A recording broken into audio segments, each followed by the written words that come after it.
Sometimes when you make videos, you end up being wrong.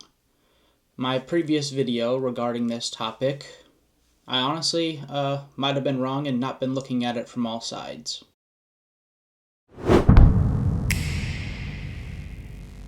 Hello y'all and welcome back to the channel. Today we're going to be talking about post-Worlds. My previous video, if you have not watched that, talking about the payout and kind of being upset that it went down by 30-ish% or so. That's still out there. Go watch it. This is a rebuttal to that. After watching the coverage, after watching the tournament, and after kind of soaking it in, and viewing this from more than the player's angle.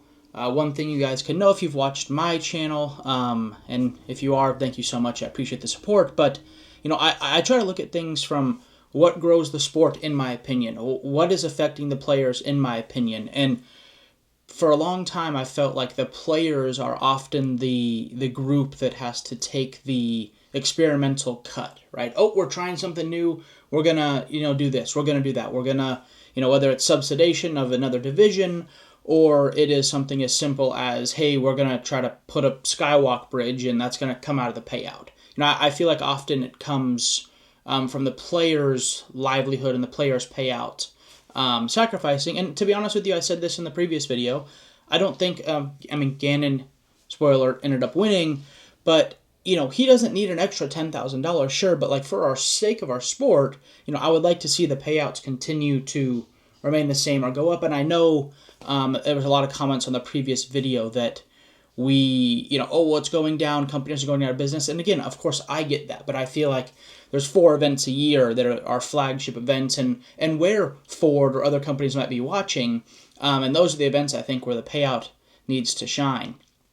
And here's one thing I will say before I jump into this fully, is that people comment or were saying on Facebook, like, oh, I only see you're a complainer, I only see you complaining about this, blah, blah, blah, you're not even playing in the tournament. I'm going to tell you this, the new wave of players, I'm just going to talk about, like, the lead card, Gannon, AB, Nicholas, Gossage, for example. They don't get online and complain because that's what people say. You can have the most valid point ever to be made in the history of disc golf, and there's going to be comments saying, oh, you're just a complainer. Oh, well, you didn't win, so you're complaining.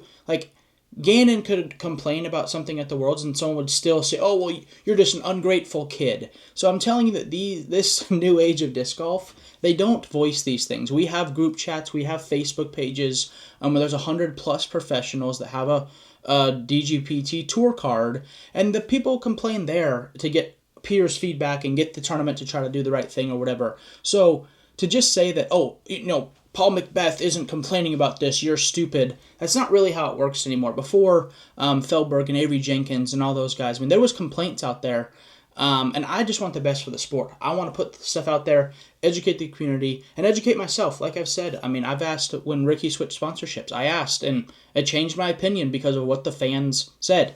Making that video and talking about it, and then watching the Worlds, changed my opinion. And I'm going to go through it here. I have some notes, but overall, I'm not opposed to changing my view on things, no matter what people seem to think. So, a few really positive things.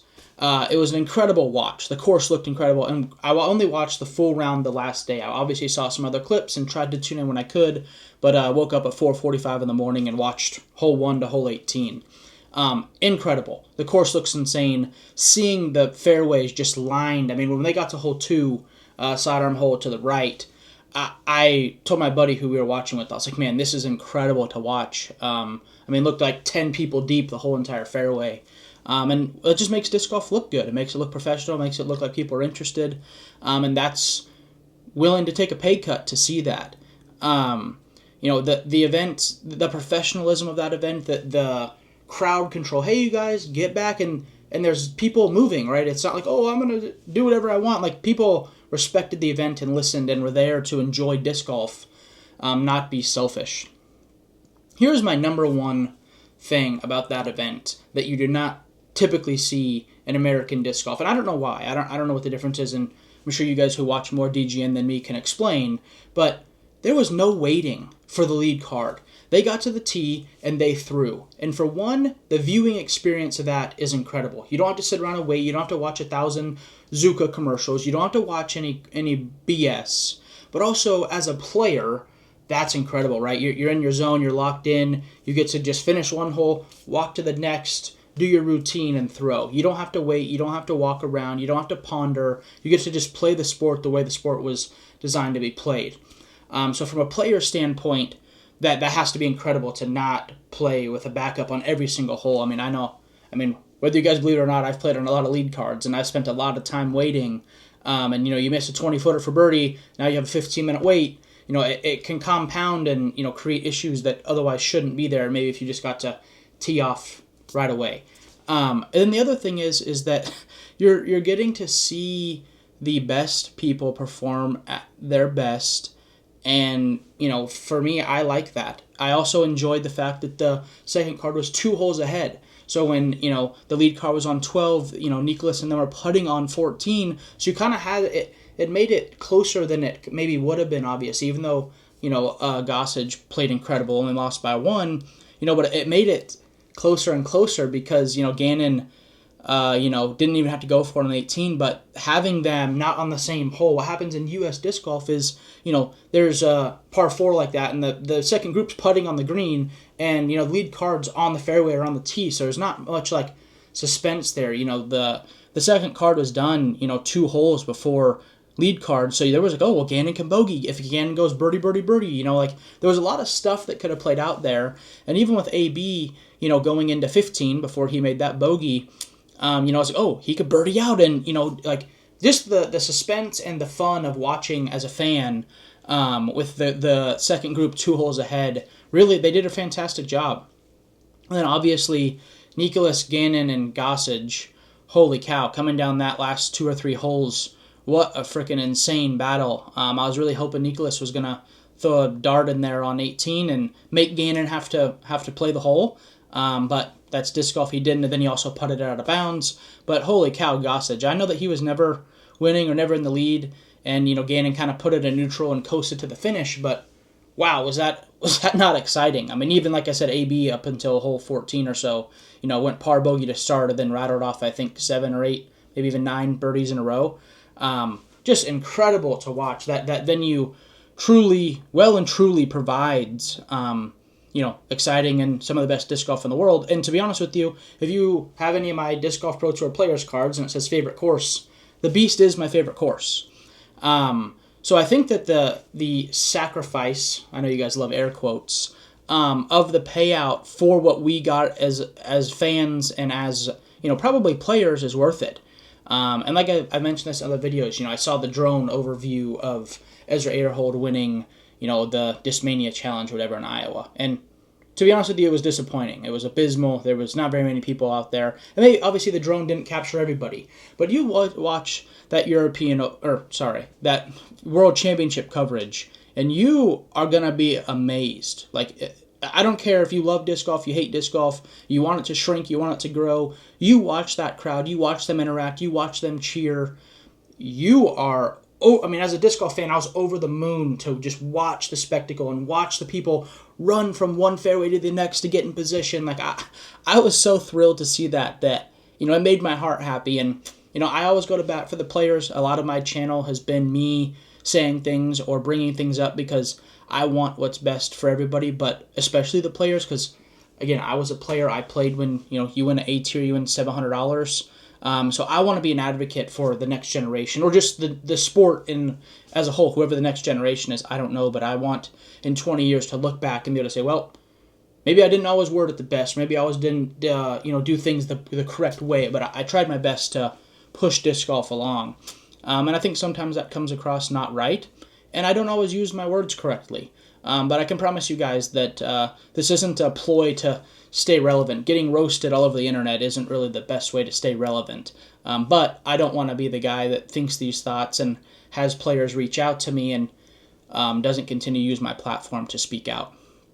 A few things I will say about this event and the payout going down is I did see a video on Instagram of them claiming they sold €300 in tickets, which in US dollars is $347,000.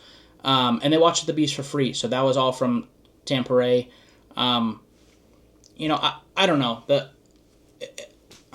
I'm not going to hate on this event. It was incredible to watch, but just seems odd that the payout would go down with that much ticket revenue. And then Ford and Haribo are like, but between the two of them, their ads were all over the course. They're worth $43 billion. And I would assume that, even just $100,000, which is what the payout changed from 2024 to 2025, those two companies could have probably wrote a $100,000 check, and it would have been a rounding error in their marketing budget.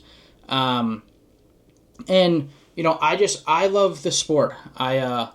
I think if this is what it takes for the sport, for the 2027 World Championship to be $40,000 for first, I'm all on board, right? If this is the start of the decline and they kind of hit it in the disguise of being an unbelievably incredible tournament, I'm going to be somewhat upset, right? And I'm sure the fans, the players are going to be somewhat upset if the trend of, just say 15 to 30% is going to continue back until we're at, 2015 numbers. No one's going to be that happy with that, fans and players, and the Disc Golf Pro Tour and the PDGA included. I'm not saying that they're doing anything wrong. They're doing their best. I'm sure if they could pay $5 million for first, they simply would. So if this is something that we had to go through and kind of have a little bit of a payout regression for a sport boom, of course I'm all on board for that, right? My initial reaction was, how good can the event be if you're dropping this and you're doing that, and the players are paying exponentially more money to be there, and play in this event and stay and fly there. How can you justify knocking down the payout? But to be honest with you, if this is what it takes for, like I said, the 2027 Worlds to just be an absolute smoke show, I'm on board. I'm in. I respect UC. Not the biggest buy all the disc golf companies House of Discs fan. But I respect UC. I think his vision, even from the Disc Golf World Tour that he started in 2015, has been there.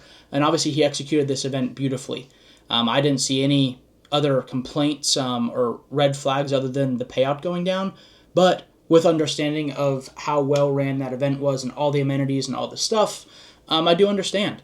And like I said, I think that a lot of the times my opinion and my thoughts come from the player standpoint of if I flew over there and I was expecting, last year's payout or better, kind of into the math of should I go, should I not go, you don't expect it to drop by that amount, and it's a bummer, especially if you're the guy in 50th of Disc Golf Pro Tour points. Your sponsor's not paying you a lot. You're probably not making a lot on the tour, and you're kind of struggling by, and it's like the flight's $1,800, and, you get 30th or 50th place, your normal position, you can't even break even on your flight.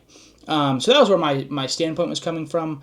And like I said, if this is what we have to do in order to get the sport to, we went like this in COVID, and then now we're kind of flatlining, and then in 1 or 2 years, this uptick ends up, really doing it for us. I'm thankful. I'm happy that we made the sacrifice, and I'm hoping that is the case. So, going forward, going into next year's Worlds, going into other majors, I'm hoping that this is something that sparked some good interest in disc golf, and also showed big brands like Ford and Haribo that, disc golf is a viable option to putting your marketing dollars in. So overall, I think I jumped the gun. I don't know if I was wrong because I was defending the players, but I definitely was looking at it from one side, which isn't fair to anybody. So thank you guys for tuning in. I wanted to make this video because when I am incorrect or think that I could do a better job, I like to clear the air, and I like to share that because I don't always think I'm right. It's my opinion. You guys are watching it, but I'm not a scientist. I'm not. I just get on here and sometimes stupidly share my opinion early. And like I said, I do think if I had waited to make this video till after the Worlds, I would have wished that the payout would have been more along the lines of previous years, but I don't think I would have been so harsh on it. So I'm Drew Gibson. My sponsors are Infinite Discs and Squatch Bags.